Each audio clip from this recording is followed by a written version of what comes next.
آپ مشقت نہ اٹھایا کریں، اپنی زبان کو حرکت نہ دیا کریں۔ کیوں؟ آگے وجہ یہ بیان فرمائی کہ ان علینا جمعہ و قرآنہ۔ یہ جو آپ کے ذہن میں اندیشہ ہے کہ کہیں آپ اس وحی الہی اور قرآن کریم کے الفاظ میں سے کوئی لفظ بھول نہ جائیں، یہ فکر دل سے نکال دیجئے، کیونکہ ان الفاظ قرآن کریم کو اور آیات قرآن کریم کو آپ کے سینہ اطہر میں محفوظ کرنے کی ذمہ داری ہم لیتے ہیں۔ ان علینا جمعہ، ہم نے اپنے ذمہ لے لیا ہے کہ جو وحی آپ کو نازل ہوگی وہ آپ کے سینے اطہر میں محفوظ ہو جائے گی۔ اور دوسرے یہ ذمہ داری بھی ہم لیتے ہیں کہ اس کو ہم آپ کے سامنے پڑھ کر تلاوت کروائیں گے۔ حضرت جبریل علیہ السلام اس کی تلاوت کریں گے اور اس کو پڑھنے کا طریقہ بھی بتائیں گے۔ فَإِذَا قَرَأْنَاهُ فَاتَّبِعْ قُرْآنَهُ، تو جب ہم اپنے فرشتے کے ذریعے قرآن کی تلاوت کریں تو آپ اسی کی اتباع کیجئے، یعنی اسی طرح پڑھیے جس طرح جبریل امین نے آپ کے سامنے پڑھا۔ اور پھر فرمایا کہ ثم ان علینا بیانا، اور اس کے بعد اس قرآن کریم کے معانی اور مفاہیم اور اس کا صحیح مطلب وہ بھی آپ کے قلب مبارک پر القاء کرنا ہم اپنے ذمہ لیتے ہیں۔ تو یہاں اللہ تبارک و تعالیٰ نے دو چیزوں کا خاص طور پر ذکر فرمایا، ایک قرآن کریم کو آپ کے سینے اطہر میں محفوظ کرنا اور اس کو پڑھنا، یعنی اسی طرح پڑھنا جس طرح جبریل امین علیہ السلام لے کر آئے تھے۔ اس سے ایک بات تو یہ معلوم ہوئی کہ قرآن کریم کا محض تلاوت کرنا، صرف زبانی طور پر اس کو اب پڑھنا اور اس طرح پڑھنے کی کوشش کرنا جس طرح جبریل امین نے پڑھا تھا، یہ ایک مستقل انسان کی زندگی کا اور مسلمان کی زندگی کا مستقل مقصد ہے۔ بعض لوگ جو یہ کہتے ہیں کہ یہ آپ بچوں کو بے سمجھے بوجھے ان کو جو قرآن پڑھاتے ہیں، اعوذ باللہ یہ الفاظ بھی بعض اوقات استعمال کیے جاتے ہیں کہ طوطے مینا کی طرح آپ نے بچوں کو رٹا دیا، ان کو اس کا پتہ ہی نہیں کہ ان کے الفاظ کے معنی کیا ہیں، تو وہ نہیں جانتے کہ قرآن کریم نے تلاوت قرآن کریم کو اور اس کے پڑھنے کو بذات خود ایک مقصد اور نبی کریم صلی اللہ علیہ وسلم کی بعثت کا ایک بنیادی غرض و غایت اس کی بیان فرمائی۔ اس لیے بے شک ہر مسلمان کو کوشش کرنی چاہیے کہ وہ قرآن کریم سمجھے اور اس پر عمل کرے، لیکن اس سے پہلے تلاوت بذات خود مقصد ہے۔ اس کے ایک حرف کی تلاوت پر حدیث میں آتا ہے کہ 10 نیکیاں انسان کے نام اعمال میں لکھی جاتی ہیں۔ تو معاذ اللہ یہ کوئی بیکار مشغلہ نہیں ہے، یہ بذات خود مقصود ہے کہ قرآن کریم کی تلاوت کی جائے اور اس کو اپنے سینوں میں محفوظ کیا جائے۔ اب جو بچے قرآن کریم حفظ کرتے ہیں اور ان کو اللہ تبارک و تعالیٰ ان کے سینوں میں محفوظ فرماتے ہیں، یہ در حقیقت اللہ تبارک و تعالیٰ نے جو اپنے ذمے جو کام لیا تھا، اِنَّا نَحْنُ نَزَّلْنَا الذِّكْرَ وَإِنَّا لَهُ لَحَافِظُونَ، اس عظیم کام کی ذمہ داری اللہ نے جو لی تھی وہ ان چھوٹے چھوٹے بچوں کے ذریعے اللہ تبارک و تعالیٰ نے ادا کرائی۔ لہذا جو بچہ قرآن کریم پڑھتا ہے یا حفظ کرتا ہے تو وہ در حقیقت اللہ جل جلالہ کی نیابت کر رہا ہے، اللہ تبارک و تعالیٰ کے کلام کی حفاظت کے لیے۔ لہذا یہ خیال کہ بے سمجھے بوجھے پڑھنا اور اس کو حفظ کرنا اس کا کوئی فائدہ نہیں ہے، یہ انتہائی گمراہی کی بات ہے۔ اور حقیقت تو یہ ہے کہ جس شخص کو قرآن کریم پڑھنا نہ آئے وہ کبھی سمجھنے کی منزل تک بھی نہیں پہنچ سکتا، وہ کبھی اس پر عمل کرنے کی منزل تک بھی نہیں پہنچ سکتا۔ تو ایک تو یہ بات ذہن میں رکھنی چاہیے کہ تلاوت قرآن بذات خود ایک مقصد ہے۔ دوسرا یہ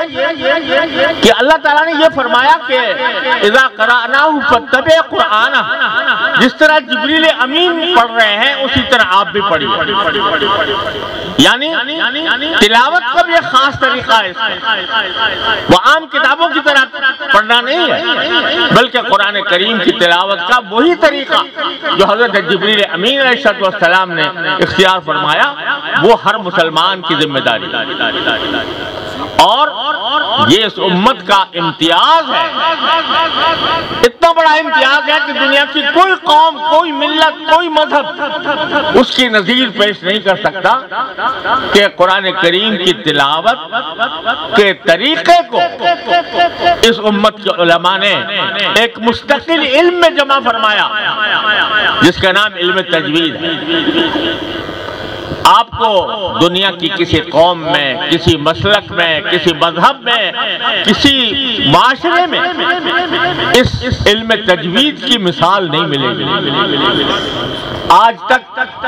اتنی زبانیں دنیا کے اندر رائج ہیں، کسی زبان میں آپ کو یہ نہیں ملے گا کہ اس زبان کا کون سا حرف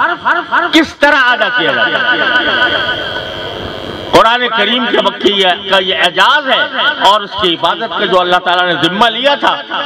اس کا ایک نمایاں مظاہرہ یہ ہے کہ اس علم تجوید کے ذریعے یہ بات مدون کر لی گئی کہ با کہاں سے نکلے گی اور سا کہاں سے نکلے گی اور سین کہاں سے نکلے گا اور صاد کہاں سے نکلے گا۔ دنیا کی کوئی زبان اس کی مثال پیش نہیں کر سکتی۔ آج انگریزی بڑی وسیع زبان سمجھی جاتی ہے لیکن اس میں کہیں آپ کو یہ کہیں ہی نہیں ملے گا کہ بھئی اے کہاں سے نکلے گا اور بی کہاں سے نکلے گا اور سی کہاں سے نکلے گا اور ڈی کہاں سے نکلے گا۔ یہ صرف علماء امت کا امتیاز ہے کہ انہوں نے قرآن کریم کی حفاظت کے لیے، اس کے طریقہ تلاوت کی حفاظت کے لیے یہ عظیم الشان اور فقیر المثال علم ایجاد فرمایا۔ تو آج ہر مسلمان کا پہلا فرض ہے کہ وہ قرآن کریم کو صحیح پڑھنا سیکھے۔ یہ علم تجوید یہ صرف ایک زیادہ فضیلت والی بات نہیں ہے بلکہ یہ ہر انسان کا فریضہ ہے کہ وہ ہر مسلمان کا فریضہ ہے کہ وہ اس کو سیکھے کہ قرآن کو صحیح طریقے سے پڑھے۔ اور یہ کوئی بہت بڑا مشقت کا کام بھی نہیں ہے۔ قرآن کریم کے حروف 29 حروف ہیں، اگر ہر روز انسان ایک حرف کو پڑھنے کا صحیح طریقہ سیکھنے کا التزام کر لے تو ایک مہینے کے اندر اس کو قرآن کریم کو صحیح پڑھنے کا طریقہ آئے گا۔ پھر آگے اللہ تعالیٰ نے فرمایا کہ ہم اس کی تفسیر اور اس کی تشریحات بھی آپ کے قلب مبارک پر القا فرمائیں گے۔ ثم ان علینا بیان۔ تو یہ جو مدرسے آپ کو نظر آ رہے ہیں چاروں طرف پھیلے ہوئے الحمدللہ، یہ مدرسے اللہ تبارک و تعالی نے جو ذمہ داری اپنے سر لی تھی کہ ہم اس کو محفوظ بھی کریں گے، اس کو پڑھنے کا طریقہ بھی بتائیں گے، اس کی تشریح و تفسیر بھی آپ کے قلب پر القا فرمائیں گے، یہ سارے مدارس در حقیقت اللہ تبارک و تعالی کی لی ہوئی قائم کیے گئے۔ اور الحمدللہ ان مدارس ہی کے ذریعے بر صغیر میں خاص طور پر دین اگر محفوظ رہا ہے اور اپنی اصل شکل میں محفوظ رہا ہے تو وہ ان مدارس کی وجہ سے ہے جو سب سے پہلے حضرت علامہ مولانا محمد قاسم نانوتوی رحمۃ اللہ علیہ نے دارالعلوم دیوبند میں شروع فرمایا، اور دارالعلوم دیوبند کا آغاز بھی انار کے درخت کے نیچے ہوا، جس میں صرف ایک استاد تھا اور ایک شاگرد تھا، دونوں کے نام محمود، اور ایک شیخ الہند مولانا محمود حسن کے نام سے مشہور ہوا، اور دوسرے جو استاد تھے وہ حضرت ملا محمد رحمۃ اللہ علیہ۔ تو یہی سلسلہ الحمدللہ اللہ تعالیٰ نے اپنے فضل و کرم سے پھیلایا ہوا ہے، اور یہ مدارس یہ عظیم خدمت انجام دے رہے ہیں جو اللہ تعالیٰ نے اپنے ذمہ لی تھی، لہذا ان کی قدر پہچاننے کی ضرورت ہے۔ اور مغربی طاقتیں اب اس راز کو پا گئی ہیں کہ جب تک یہ ملا کھڑا ہوا ہے، جب تک ان کے مدرسوں کے اندر اللہ اور رسول کے کلام اور اس کی تشریح کی تعلیم دی جا رہی ہے، اس وقت تک وہ اسلام کو ختم کرنے کے ان کے منصوبے کبھی بھی کامیاب نہیں ہوتے۔ لہذا آج ان کی نظریں مدارس پر، مدارس کے نظام پر، اور مدارس کو توڑنے پر، اور مدارس کو اپنے اصل فریضے سے غافل کرنے پر مرکوز ہیں۔ لیکن الحمدللہ ہمارے پاس یہ ہمارے اکابر کی عظیم امانت ہے، اور اس عظیم امانت کو محفوظ کرنے کے لیے یہ مدارس الحمدللہ کمر بستہ ہے۔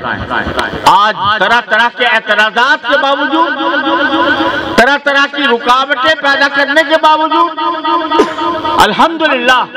دارالعلوم دیوبند کے فیض یافتگان کے تقریباً 23,000 مدارس اس ملک میں قائم، اور ان کو کبھی لالچ دیا جاتا ہے،